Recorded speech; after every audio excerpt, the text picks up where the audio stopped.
Hello everyone, welcome in UP concept. तो आज के इस वीडियो में बात कर रहे हैं पीडियाट्रिक के इम्पोर्टेंट क्वेश्चंस की। इससे पहले भी हमने 3 वीडियो डाल रखे हैं, आप वो भी देख सकते हैं। हम सब्जेक्ट वाइज क्लियर करते हुए चल रहे हैं और पीडियाट्रिक सब्जेक्ट को भी हम सिलेबस वाइज चल रहे हैं। ऐसे नहीं हम रैंडम 10 क्वेश्चन उठा के वीडियो बना रहे हैं। आप अगर थ्योरी पढ़ेंगे तो आप थ्योरी के साथ साथ अगर इन एमसीक्यू को सॉल्व करते हैं तो आपको काफ़ी कुछ फ़ायदा मिलेगा और आपको पता चलेगा कि हाँ, ये सिलेबस वाइज चल रहा है, तो आपको उसको कन्फ्यूजन नहीं होगा। क्योंकि सिलेबस वाइज चलना बहुत ज़रूरी होता है। एक एग्ज़ाम को आपको पैटर्न होना चाहिए, आपको एग्ज़ाम क्लियर करने का आपकी स्ट्रेटेजी बनी हुई होनी चाहिए कि हाँ, मेरे को ये एग्ज़ाम क्लियर करना है। एग्ज़ाम अभी तो वैसे कोई ऑफिशियली बड़ी वैकेंसी है नहीं नर्सिंग में, लेकिन यही मौका रहता है अगर आपको सिलेक्शन लेना है तो। आप अगर वैकेंसी का वेट करेंगे और फिर अगर आप तैयारी स्टार्ट कर रहे हैं तब तो आप काफ़ी पीछे रह जाएंगे। और वैसे तो नोट सेट अगर 2021 है तो सितंबर या अगस्त में हो ही जाएगी, तो वो तो एक तरह से फिक्स ही है। अच्छी खासी पोस्टें भी आएगी, तो आप उसके लिए अभी से तैयारी कर सकते हैं। ESIC की वैकेंसी आने में है और भी काफ़ी वैकेंसी है। CHOE अलग अलग स्टेट की वैकेंसी आती रहती है, कुछ कम पोस्टों की होती है, लेकिन आप अपनी कंटिन्यूटी तैयारी रखिए, उससे आपको लॉन्ग टर्म में बेनिफिट मिलेगा। अभी आप ये सोच के बैठ जाएंगे अभी वैकेंसी नहीं है तो मैं पढ़ के क्या करूँगा, कम पढ़ रहा हूँ। नहीं, आपको अभी अभी से एक स्ट्रेटेजी बनानी है। कम से कम अगर आप नोट सेट का सोचते हैं तो आपके पास एक पर्टिकुलर टाइम टेबल होना चाहिए, शेड्यूल होना चाहिए कि मेरे को हाँ 7 दिन में ये करना है, सितंबर तक मेरे को ऐसे कोर्स कंप्लीट करना है। और एक बात मैं और कहना चाहूँगा, अगर आप थ्योरी पढ़ते तो साथ के साथ MCQ सॉल्व करिए जितने ज़्यादा से ज़्यादा हो सके। जहाँ MCQ मिले सॉल्व करने की कोशिश कीजिए।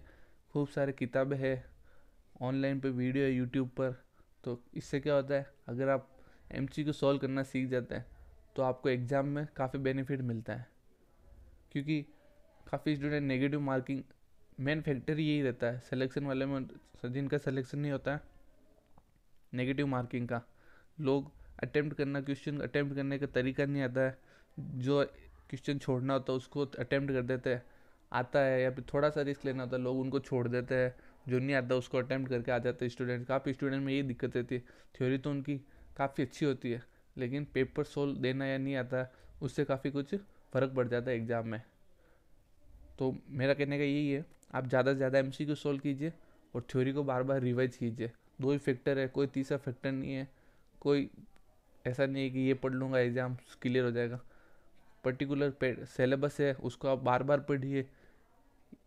जितना रिवाइज करोगे उतना फ़ायदा होगा। अलग अलग किताबें पढ़ने से नहीं होगा। जो आपके पास नोट्स है वो सफिशियंट है, उनको आप जितना रिवाइज करेंगे और जितने MCQ सॉल्व करेंगे, MCQ में का गड़बड़ आ रही है उसको आप एक अलग नोट्स लेके बैठ जाइए, उसको वन लाइनर के रूप में लिख लीजिए, तो वो आपके क्या एग्ज़ाम टाइम में बेनिफिट होगा। तो आपके एक तो नोट्स होंगे और जो आपके MCQ में जो आपके MCQ सॉल्व नहीं हुए, जो आपको नहीं आ रहा है, उनके एक अलग नोट्स बन जाएंगे। तो ये काफ़ी फ़ायदेमंद है। कुछ एक तरीके होते हैं स्मार्ट स्टडी के, तो वो आपको अपने हिसाब से देखना पड़ेगा। और कंटिन्यू रखिए तैयारी। तो स्टार्ट करते वीडियो पीडियाट्रिक के इंपॉर्टेंट क्वेश्चन।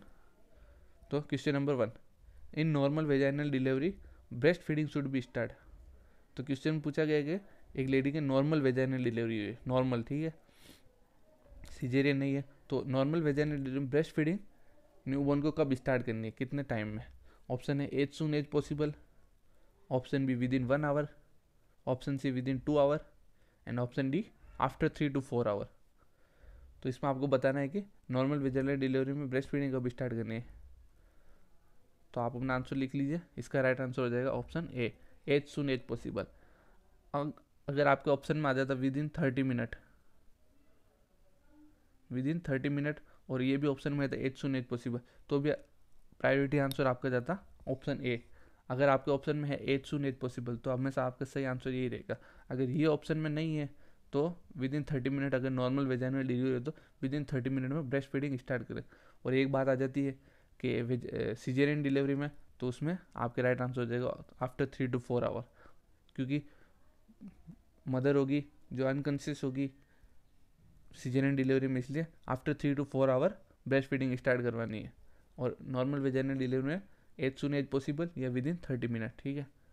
तो ये आपका राइट आंसर। तो आपको ऑप्शन देखना, अगर आपके ऑप्शन में एज सुन एज पॉसिबल है तो वही आपका राइट आंसर होगा। और अगर वो ऑप्शन में नहीं है तो विद इन 30 मिनट, ये भी नहीं है ऑप्शन में, तो विद इन 1 आवर। तो ये आपका पैटर्न होना चाहिए। तो हमेशा आप ऑप्शन देख के उस हिसाब से अपना आंसर राइट कीजिए। Next question number 2, KMC mostly used in which kind of newborn baby. अब KMC क्या होता है? Option A term baby, option B post term baby, option C LBW baby and option D baby with RDS। अब question में पूछा गया है कि KMC mostly use in which kind of new, KMC यानी पता ही आपको kangaroo mother care, kangaroo mother care KMC की फुल फॉर्म। तो क्वेश्चन में पूछा गया है कौन से न्यूबॉर्न बेबी में मोस्टली KMC को यूज किया जाता है, कंगारू मदर केयर दी जाती है न्यूबॉर्न बेबी को। तो सिंपल सी बात है, आप अपना आंसर लिख लीजिए। जैसे टर्म बेबी ये नॉर्मल है तो इसमें KMC की जरूरत नहीं है। नेक्स्ट है ये तीनों अब नॉर्मल कंडीशन है, post term baby, LBW baby है ना, बेबी विथ RDS यानी रेस्पिरेटरी डिस्ट्रेस सिंड्रोम। अब आपको पहले तो ये पता होना चाहिए KMC होता क्या है। तो KMC किस लिए देते हैं? KMC को एक अपन अलग फॉर्म में लिख सकते हैं, skin to skin care. KMC का दूसरा नाम है स्किन टू स्किन केयर, जिससे आपको पता लग रहा है कि मदर की स्किन बेबी के डायरेक्ट स्किन के कॉन्टेक्ट, मदर या कोई भी फैमिली मेम्बर हो सकता है, बेबी के स्किन के डायरेक्ट कॉन्टेक्ट में आएगी, उसको बोलते हैं KMC। अब KMC किस पेशेंट में देते हैं या क्यों न्यूबॉर्न बेबी में देते हैं? तो इसका राइट आंसर हो जाएगा option C LBW baby, low birth weight baby. तो ये इसका प्रायोरिटी आंसर है।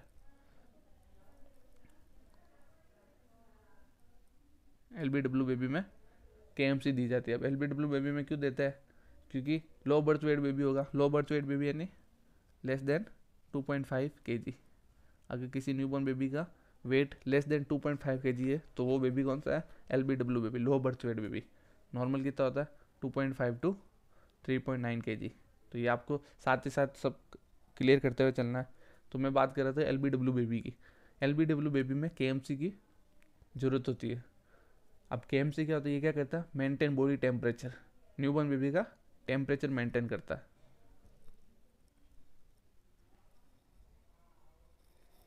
KMC के बारे में कुछ एक्स्ट्रा देखते हैं। इसकी डिस्कवरी किसने की थी? एडगर रेन है। तो ये भी इंपॉर्टेंट क्वेश्चन बन जाता कभी कि KMC की डिस्कवरी किसने की थी और कब की थी? 1978 में। तो ये दोनों इंपॉर्टेंट क्वेश्चन है। एडगर रेन ने 1978 में KMC की डिस्कवरी की थी। एक और इम्पोर्टेंट क्वेश्चन बनता है KMC से। क्वेश्चन आता है कि न्यूबॉर्न बेबी को KMC कौन प्रोवाइड कर सकता? तो एनी फैमिली मेम्बर, जरूरी नहीं मदर के द्वारा ही हो, फादर कोई भी हो, फैमिली मेम्बर हो, तो वो न्यूबॉर्न बेबी को KMC प्रोवाइड कर सकता है।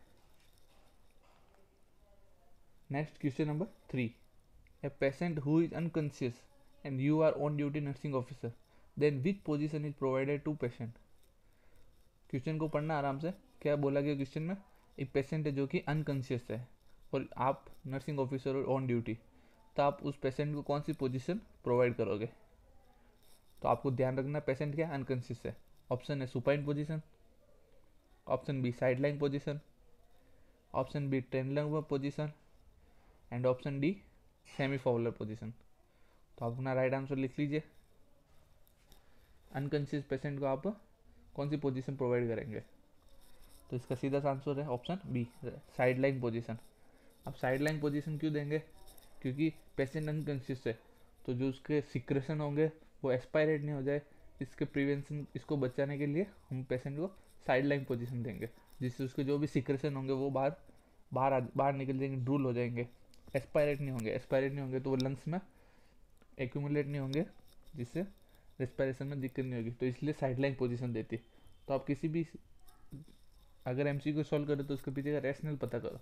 इसको याद ऐसे रटने की जरूरत नहीं है कि अनकॉन्शियस पेशेंट को साइड लाइन क्यों देते हैं साइड लाइन पोजीशन, ताकि पेशेंट अपने सिक्रेशन को एक्सपायरेट नहीं कर जाए। इससे प्रिवेंशन के लिए साइड लाइन पोजीशन देनी है। ठीक है। Next option question number 4, which teratogenic substance excessive use by mother during pregnancy cause fetal alcohol syndrome. अब क्वेश्चन में पूछा गया है कि अगर मदर प्रेग्नेंट है तो कौन से टेरेटोजेनिक सब्सटेंस के एक्सेसिव यूज से फीटल एल्कोहल सिंड्रोम हो जाता है। ऑप्शन है teratogenic drugs, option B alcohol, option C chemotherapy and option D all of the above. तो आपको बताना है कौन से टेरेटोजेनिक सब्सटेंस के एक्सेसिव यूज से फीटल एल्कोहल सिंड्रोम होता है। तो आपको कंफ्यूज नहीं होना, इसका राइट आंसर है ऑप्शन बी, एल्कोहल। आपको ऑल ऑफ द अबव देख के ये नहीं ऑल ऑफ द अबव टिक कर दा। इसका राइट आंसर क्वेश्चन में डिजीज के नाम में ये फीटल एल्कोहल सिंड्रोम, एल्कोहल के एक्सेसिव कंजप्शन से फीटल एल्कोहल सिंड्रोम हो जाता है न्यूबॉर्न बेबी में। मदर ड्यूरिंग प्रेगनेंसी एल्कोहल का एक्सेसिव कंजप्शन करती है। अब क्या होता है फीटल एल्कोहल सिंड्रोम, इसके क्या साइन एंड सिम्टम है। सबसे पहले अपन बात करते हैं टेरिटोजेनिक सबस्टेंस क्या होता है। टेरिटोजेनिक सबस्टेंस उनको बोलते हैं जिनके यूज से न्यूबॉर्न बेबी में कुछ ना कुछ स्ट्रक्चरल चेंजेस आ जाता है। अगर mother during pregnancy teratogenic substance का यूज कर रही है तो न्यूबॉर्न बेबी में स्ट्रक्चरल चेंजेस आ जाते हैं, तो उनको बोलते हैं teratogenic substance. Teratogenic substance easily placental barrier को कोच कर देता है और कुछ ना कुछ सीवियर कंजेनिटल अबनॉर्मलिटी प्रोड्यूस करते हैं न्यूबॉर्न बेबी में। तो आप कुछ भी ड्रग्स लो तो वो आप अपने डॉक्टर के प्रेस्क्रिप्शन वाली ड्रग्स लो, उनके कंसल्ट करके ड्यूरिंग प्रेगनेंसी ड्रग्स लेनी चाहिए, क्योंकि काफ़ी ड्रग्स ऐसी होती है जो प्लेसेंटल बैरियर को क्रॉस कर देती है और न्यूबॉर्न बेबी में अबनॉर्मलिटी प्रोड्यूस कर देती है। अब फीटल एल्कोहल सिंड्रोम के कुछ साइन एंड सिम्टम होते हैं इंपॉर्टेंट। फेशियल चेंजेस सबसे इंपॉर्टेंट होता है, इसमें फेशियल चेंजेस आते हैं न्यूबॉर्न बेबी में। टेरिटोजेनिक सबस्टेंस को बोलते हैं जो न्यूबॉर्न बेबी में स्ट्रक्चरल चेंजेस करता है कुछ ना कुछ, ठीक है। तो सबसे इंपॉर्टेंट होता है फेशियल चेंजेस। अब फेशियल चेंजेस में फर्स्ट आ गया शॉर्ट पाल्पेब्री फिशर। अब शॉर्ट पाल्पेब्री फिशर क्या होता है, जो आपकी आई है तो उसके आउटर कैंथस और इनर कैंथस के बीच का डिस्टेंस है वो कम हो जाएगा, तो शॉर्ट पाल्पेब्री फिशर, ठीक है। तो स्मॉल आई, या फिर आप सिंपल टर्म में कह सकते हो स्मॉल आई, नॉर्मल से स्मॉल आई होगी। नेक्स्ट आता है एक और सिम्टम है हाइपोप्लास्टिक फिलिट्रम। ये क्या होता है हाइपोप्लास्टिक फिलिट्रम, ये फेशियल चेंजेस आता है फीटल एल्कोहल सिंड्रोम के बेबी में, हाइपोप्लास्टिक फिलिट्रम। अब फिलिट्रम क्या होता है, philtrum space between nose and upper lip, आपके जो नोज और अपर लिप के बीच का जो स्पेस है उसको बोलते हैं फिलिट्रम। अब इन न्यूबॉर्न बेबी में क्या होगा हाइपोप्लास्टिक फिलिट्रम। अभी आपके फिलिट्रम में आप देख सकते हो एक ग्रूव प्रेजेंट है, जो आपके नोज और अपर लिप के बीच में एक ग्रूव है, ग्रूव यानी खांच है। तो इन न्यूबॉर्न बेबी में क्या होगा ये एरिया फ्लैट होगा, तो उसको बोलते हैं हाइपोप्लास्टिक फिलिट्रम। और भी कई साइन एंड सिम्टम है, short and upturn nose, nose short होगी और ऊपर मुड़ी हुई होगी, अपर लिप थिन होगा। तो ये सब फेशियल चेंजेस आ जाते हैं फीटल एल्कोहल सिंड्रोम के न्यूबॉर्न बेबी में। फीटल एल्कोहल सिंड्रोम क्यों होता है, क्योंकि मदर प्रेगनेंसी में एल्कोहल का एक्सेसिव कंजप्शन कर देती है, ठीक है। नेक्स्ट बात करते हैं option question number 5, which drug is use to treat alcohol withdrawal syndrome. Alcohol withdrawal symptom के ट्रीटमेंट में कौन सी ड्रग यूज ली जाती है। ऑप्शन में disulfiram, option B diazepam, option C chlordiazepoxide and option D cimetidine. तो आपको बताना है एल्कोहल विड्रॉल सिम्टम्स को ट्रीट करने के लिए कौन सी ड्रग दी जाती है। आप नाम तो लिख लीजिए। इसका राइट आंसर ऑप्शन सी क्लोरडीजेपॉक्साइड। इसी का दूसरा नाम है, अगर आपको उस नाम से पता होता, लिब्रियम। लिब्रियम लिब्रियम या क्लोरडीजेपॉक्साइड एक ही नाम है। तो ये ड्रग यूज में ली जाती है एल्कोहल विड्रॉल सिम्टम आते हैं उनको ट्रीट करने के लिए। अब क्वेश्चन बनते हैं एल्कोहल विड्रॉल पे। अब एक आपने ड्रग सुनी होगी डाइसल्फ्यूराम, ये डाइसल्फ्यूराम, तो ये क्या करती है, इसको अगर एल्कोहल के साथ देते हैं, एल्कोहल के साथ देते हैं तो इसका क्या रिजल्ट निकलता है, सीवियर वोमिटिंग, सीवियर वोमिटिंग। अगर एल्कोहल के साथ अगर आप डाइसल्फ्यूराम दे रहे हो तो पेशेंट में क्या होगा सीवियर वोमिटिंग होगी। तो ये एक पेशेंट को एल्कोहल छुड़वाने के लिए थेरेपी यूज में ली जाती है, ठीक है। अब अगर डाइसल्फ्यूराम चल रही है तो एल्कोहल विड्रॉल सिम्टम आएंगे, तो ये क्वेश्चन बनता है एल्कोहल विड्रॉल सिम्टम पर। क्या क्वेश्चन बनता है, first symptom of alcohol withdrawal, alcohol withdrawal का फर्स्ट सिम्टम कौन सा है। तो फर्स्ट सिम्टम हो गया आपके ट्रीमर। तो ये बहुत इंपॉर्टेंट क्वेश्चन है, एल्कोहल विड्रॉल का मोस्ट इंपॉर्टेंट सिम्टम क्या है, ट्रीमर्स आते हैं पेशेंट को। तो अब एल्कोहल विड्रॉल होगा तो सिम्टम आएंगे ट्रीमर, और भी खूब सारे सिम्टम आएंगे। तो इनको रोकने के लिए कौन सी ड्रग दी जाती है, क्लोरडीजेपॉक्साइड या लिब्रियम, ठीक है। Question number 6, kwashiorkor and marasmus both are occur due to deficiency of. Question बोला गया क्वाशियोर्कर और मरासमस किसकी डेफिशिएंसीज होता है। अब ये दोनों क्या है, क्वाशियोर्कर और मरासमस, ये malnutrition protein energy malnutrition, ठीक है। तो आपको बताना ऑप्शन है protein and fat, option B protein and energy, option C protein and vitamin and option D protein and minerals. तो किन की कमी से क्वाशियोरकर एंड मरासमस होता है? क्वाशियोरकर मरासमस क्या है? माल न्यूट्रिशन के टाइप के है। तो आप अपना आंसर लिख लीजिए। इसका राइट आंसर हो जाएगा option B protein and energy. तो प्रोटीन की कमी से तो होता है क्वाशियोरकर और एनर्जी की कमी से होता है मरासमस। तो ये भी आपको ध्यान रखना, प्रोटीन की कमी से हो गया क्वाशियोरकर और एनर्जी की कमी से हो गया मरासमस। ये दोनों क्या है? एक तरह से माल न्यूट्रिशन है। माल न्यूट्रिशन किसको बोलते हैं? Imbalance between nutrient supply and demand of the body. आपकी बॉडी की जो डिमांड है उसको फुलफिल नहीं कर पाती। जो आप फूड ले रहे हो, प्रोटीन एनर्जी, वो आपकी बॉडी की डिमांड को फुलफिल नहीं कर पाती, तो उसको बोलते हैं अपन माल न्यूट्रिशन, ठीक है। दो टाइप के होते हैं, क्वाशियोरकर एंड मरासमस। क्वाशियोरकर किसकी कमी से होता है? प्रोटीन की कमी से, एंड मरासमस एनर्जी की कमी से। प्रोटीन की बात चल गई है। प्रोटीन कितने टाइप की होती है? 3 टाइप की।